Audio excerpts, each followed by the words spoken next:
Students, welcome to e-learning session of our second lesson, The Living World. Today we'll learn. So students, when the waste, when we eat the food, is all the food that we eat used by the body? No students. When we eat the food undergoes digestion and the useful substances which get formed due to digestion get absorbed into the blood in small intestine. Okay, and while the waste substances which is not used by the body is passed into large intestine. So what is the unused part of the food converted into? It is converted into feces. Okay, so which is eliminated by our excretory system. So here is the excretion. Waste substances which are formed during the many processes that takes place in the bodies of animals. These are called as excreta. And elimination of these waste substances from the body is called as excretion. Then what is meant by excretion? Excretion means elimination of waste substances from the body. The other waste substances that are formed in the body of animals are urine. So feces, urine, sweat, they are the waste substances. When we exhale, we know during respiration we exhale. So when we exhale carbon dioxide which is formed it is given out from the body. This carbon dioxide is also a form of waste substance. Understood? Like animals, plants also excrete waste substances, but they do not have a special organ, that is excretory system. So they store their waste substances in the leaves, and when the leaves become yellowish in color, these leaves they falls off from the trees. In this way, plants eliminate their waste substances. Again, they store their waste substances. Where they store? They store here in the bark here. This is the stem. Now we can see the lines. This is bark of the tree. So they store their waste substances in the bark. Understood, students? So these are the waste substances stored. Apart from these waste substances, again, which are the waste substances that are these waste substances are water vapor, gum, and then some plants they produce that white color when we pluck the leaf or detach the leaf from the stem. We see some liquid comes out from its petiole where the leaf is joined to the stem. From that part, some liquid portion comes out. That is also waste substance of a plant.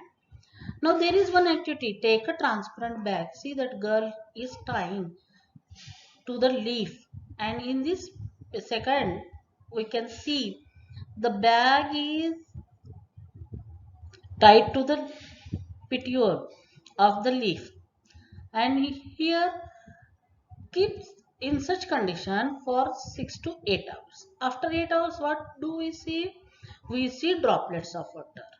Okay, here activity is done for you. At downside here, this is the first part of the activity. Here the polythene bag is means it is tied around that leaf. A leaf is inserted in transparent polythene bag.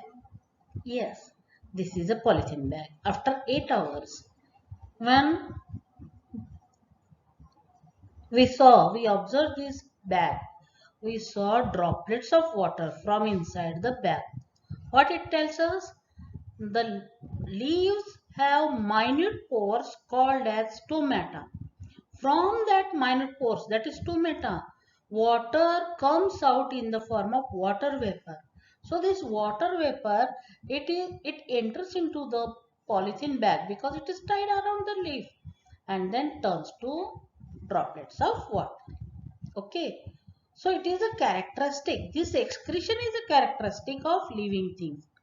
Till now we learned growth, then respiration, and now excretion. The other excretory material of plants are gum. Some plants like babul, then drumstick, from their branches, that sticky substance come out. See, on these branches it gets deposited. This sticky substance is called as gum. Gum is a waste product of the plant. So plants also excrete certain substances. Which are these substances?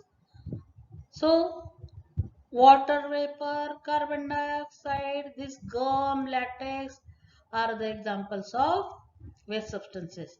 Plants store some waste substances in its leaves and then they shed their leaves and then they eliminate the waste substances. Why they store their waste substances in leaves?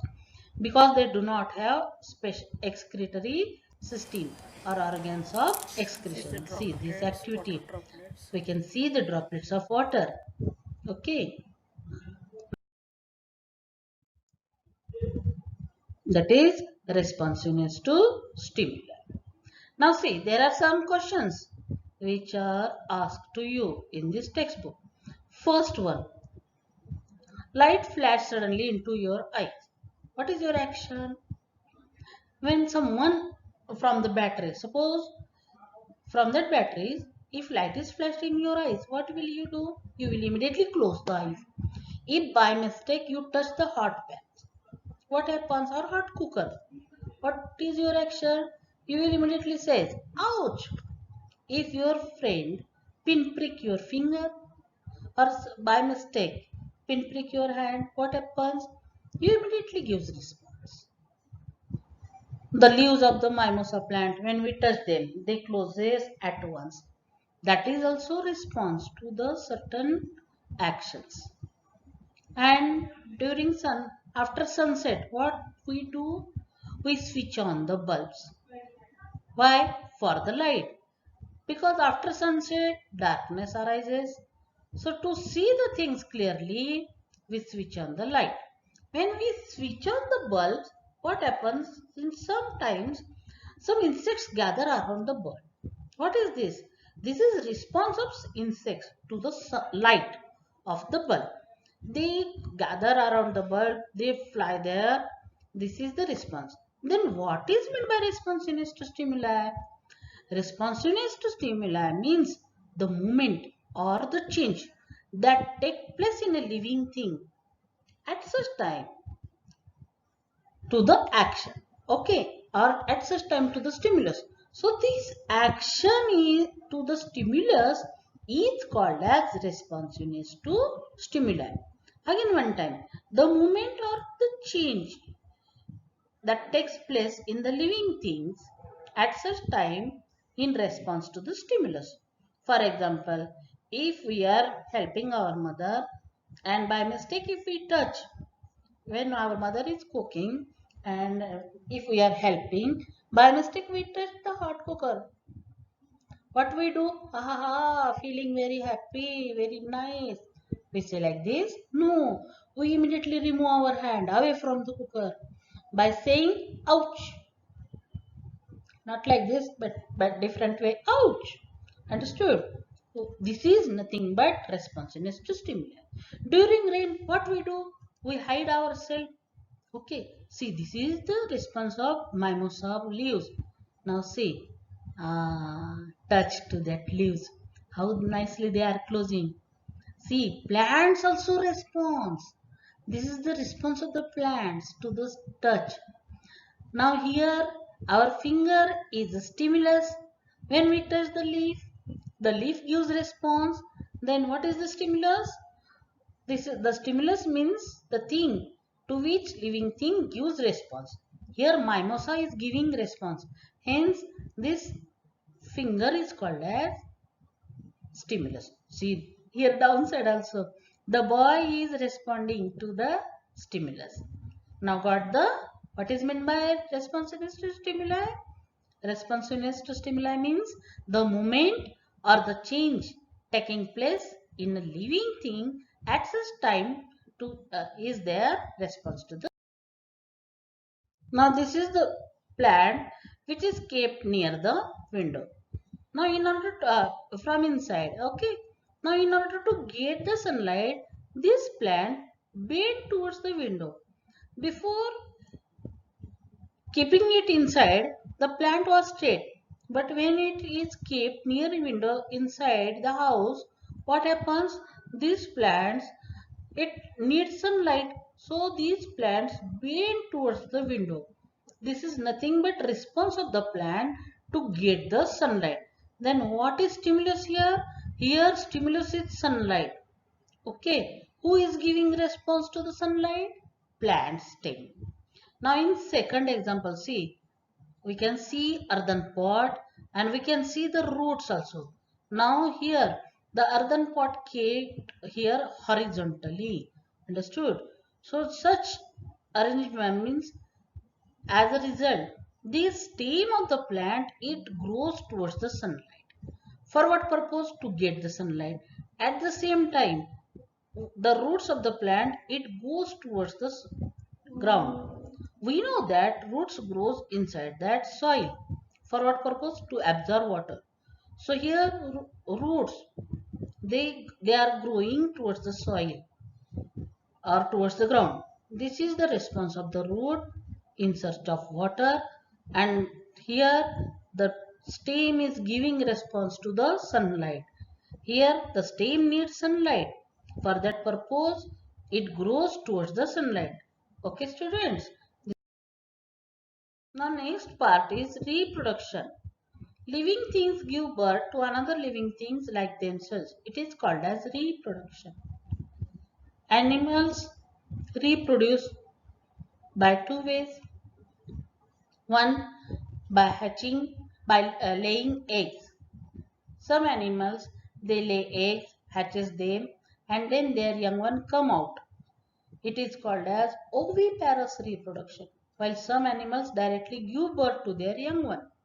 Such mode of reproduction is called as viviparous reproduction. Like animals, plants also reproduce by different ways. Some plants they produce new plants from their leaves.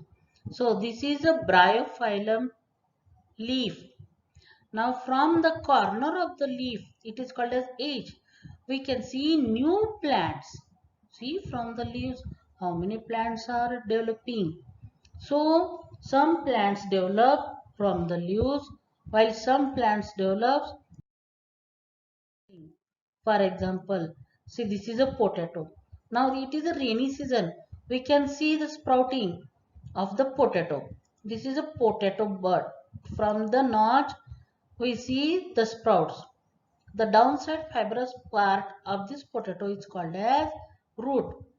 While the upside portion this is called as shoot.